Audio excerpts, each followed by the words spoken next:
Hey guys, you're watching Study Help for All, and in this video we'll learn how to calculate present value and future value of annuity in the case of in Microsoft Excel. So let's start. तो हमने यहाँ पे क्या देखा, future value निकालेंगे सबसे पहले, rate 5%, years कितने सालों के लिए हमारी एनुइटी है, 4 सालों के लिए हम एनुइटी की पेमेंट कर रहे हैं या रिसीव कर रहे हैं, जो भी है, पेमेंट 1000, एक तरीके से एनुइटी हम रिसीव कर रहे हैं, ये मान लेते हैं कि हम रिसीव कर रहे हैं 1000 की पेमेंट, तो उसकी फ्यूचर वैल्यू और प्रेजेंट वैल्यू क्या है।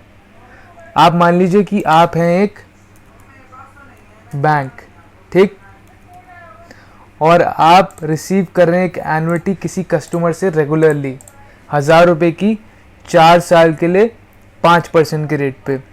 तो आपका जो पीरियोडिसिटी हो सकती है वो डिफरेंट हो सकती है। मैंने एक टेबल बनाई हुई है, इसकी हम एक ड्रॉप डाउन लिस्ट बना लेते हैं। कैसे बनाएंगे, डाटा में जाके, डाटा वैलिडेशन के अंदर सेटिंग्स में जाके लिस्ट सेलेक्ट करेंगे, सोर्स आप सेलेक्ट कर लीजिए, ये इनपुट मैसेज भी डाल लीजिए, yearly, half yearly, quarterly, bimonthly, monthly, right, okay पे जाएंगे। तो ये आपकी टेबल बन गई है यहाँ पर, राइट। ईयरली आएगा तो ईयरली हो जाएगा। अब आपको यहाँ पे वी लुकअप फंक्शन लगाना होगा ताकि आपकी पीरियोडिसिटी वी लुकअप फंक्शन से आ जाए। ये होता है वर्टिकल लुकअप फंक्शन। देख लेते हैं फंक्शन आर्ग्यूमेंट से। हमारी लुकअप वैल्यू क्या होगी, D5, हमारा टेबल एरे होगा, ये पूरा गलत कर दिया हमने, लुकअप वैल्यू हमारी ये होगी, टेबल एरे होगा यहाँ ईयरली से लेके 12 तक, कोड इंडेक्स नंबर हमारा 2। इस टेबल में सेकंड कॉलम का आंसर आना चाहिए। रेंज लुकअप आप 0 कर सकते हैं, ओके, करना पड़ेगा आपको, ठीक है। और वो मैं दिखा देता हूँ करता क्या है। Lookup 0 is a logical value to find the closest matched in the first column sorted in ascending order, true or omitted, find an exact match। अगर exact match चाहिए तो false करना पड़ेगा, तो आप 0 कर सकते हैं, omit कर सकते हैं, 0 यानी कि false होता है, ओके।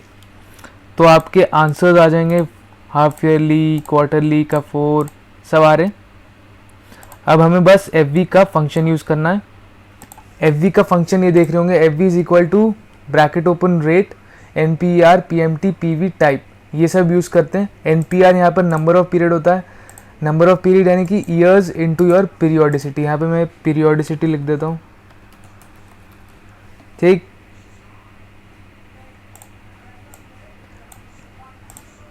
अब PMT क्या होता है, आपकी पीरियोडिक पेमेंट जो आप रिसीव कर रहे हैं। PV अगर आपको दे रखा है प्रेजेंट वैल्यू ऑफ एनुइटी कि आज की डेट पे क्या वैल्यू है, तो आप लिख दीजिए, नहीं तो डिफ़ॉल्ट अगर आप नहीं लिखेंगे तो 0 ले लेगा। टाइमिंग ऑफ पेमेंट, पेमेंट कब हो रही है, बिगिनिंग ऑफ द पीरियड हो रही है या फिर इन दी एंड, डिफ़ॉल्ट 0 लेता है। तो हम इस केस में FV निकालते हैं। हमें PV नहीं पता है तो हम PV की वैल्यू 0 डाल देंगे। मैं आपको वैसे भी करके दिखाऊंगा। तो रेट हमारा है, डिवाइड करेंगे हमारी पीरियोडिसिटी से, क्वार्टरली है तो क्वार्टरली रेट लगेगा, इसको बोलते हैं हम इफेक्टिव रेट, राइट। NPR हमारा हो गया years into periodicity, comma PMT यानी कि पीरियोडिक पेमेंट नेगेटिव में डालेंगे क्योंकि हमारा जो आंसर आता है फ्यूचर वैल्यू का वो पॉजिटिव में आता है, इसलिए हम नेगेटिव कर देंगे। फिर आता है हमारा PV हमें दे नहीं रखा है, बिना PV के पहले कैलकुलेट करके दिखाते हैं हम। यहाँ तक कैलकुलेटेड है, PV आपने नहीं डाला तो यानी कि डिफ़ॉल्ट 0 ले लिया उसने, टाइप आपने नहीं डाला, एंड में उसने 0 ले लिया, एंटर दबाते हैं। तो आपका 17591.16 आ रही है आपकी फ्यूचर वैल्यू। B3/E5 आपका रेट हो गया, फिर आपका NPR और पेमेंट हो गया। अब अगर आप इसमें प्रेजेंट वैल्यू डाल देते हैं, मान लेते हैं प्रेजेंट वैल्यू 1000 है और आपका बिगिनिंग ऑफ द पीरियड में आपकी पेमेंट हो रही है, यानी कि फर्स्ट अगर अप्रैल टू मार्च एक पीरियड है तो अप्रैल में पेमेंट हो रही है, ना कि 31 मार्च को, 1 अप्रैल को हो रही है। तो एंटर दबा देते हैं, तब आपकी वैल्यू आएगी 16,591। तो वैल्यू में चेंज आएगा, पर हमें प्रेजेंट वैल्यू नहीं दे रखी है, तो हम यही सिंपल फॉर्मूला अप्लाई करेंगे। यूजुअली नॉर्मली यही अप्लाई होता है अगर पीवी और पीवी दे रखा है, पीवी नहीं दे रखा और आपका एंड में पेमेंट हो रही है। तो ये फ्यूचर वैल्यू का था, प्रेजेंट वैल्यू का देख लेते हैं अब। सिमिलर है, देखिए मैंने सब कुछ बता ही दिया है फॉर्मूले के अंदर, ठीक है। PV is equal to rate NPER PMT, इसमें एफवी आ जाता है, टाइप आ जाता है। बात वही है, नंबर ऑफ पीरियड्स हो गया एनपीआर, पीरियोडिक पेमेंट हो गया PMT, FV future value of annuity, default ले लेता है 0, timing of payment, payment in beginning of period is equal to 1 है, अगर इन एंड है तो 0 लिखिए, डिफॉल्ट 0 लेता है वो अगर आप कुछ नहीं लिखते। तो इसमें function PV bracket open, function arguments खोलते हैं एफएक्स दबा के।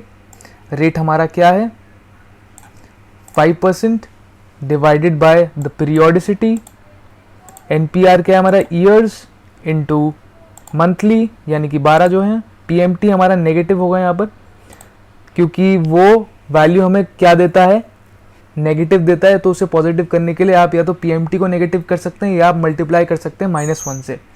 यहाँ पे एफ भी हम नहीं लिख रहे हैं, एक बार मैं वैसे कैलकुलेट करके दिखाऊंगा। 43,422 अराउंड डॉलर्स आ रहा है। अगर मैं मान लूँ कि मेरी फ्यूचर वैल्यू जो हमने कैलकुलेट करी थी वो देख लेते हैं क्या थी,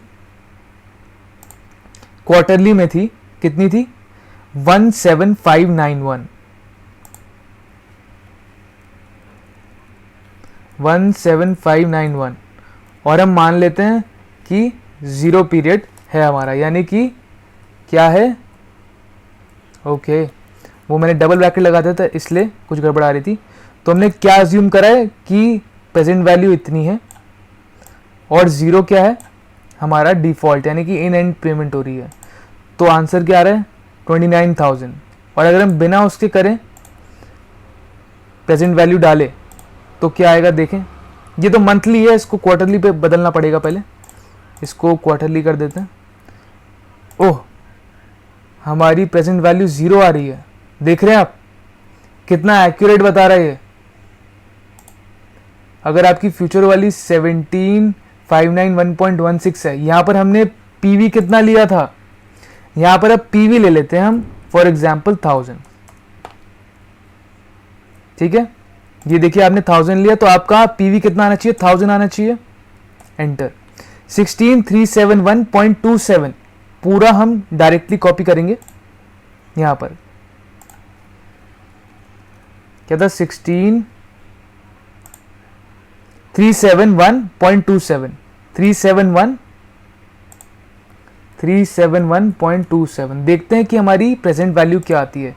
ये फ्यूचर वैल्यू है, अगर देखते हैं 1000 आ रही है, ये देखिए, अगर ये देखिए यहाँ पे आपने फ्यूचर वैल्यू 1000 लिखी थी, अगर आपकी प्रेजेंट वैल्यू 1000 है उसके हिसाब से फ्यूचर वैल्यू निकली इस रेट पे और इस पीरियोडिक पेमेंट पे। और अगर यहाँ पर आप पीवी निकालना चाहें,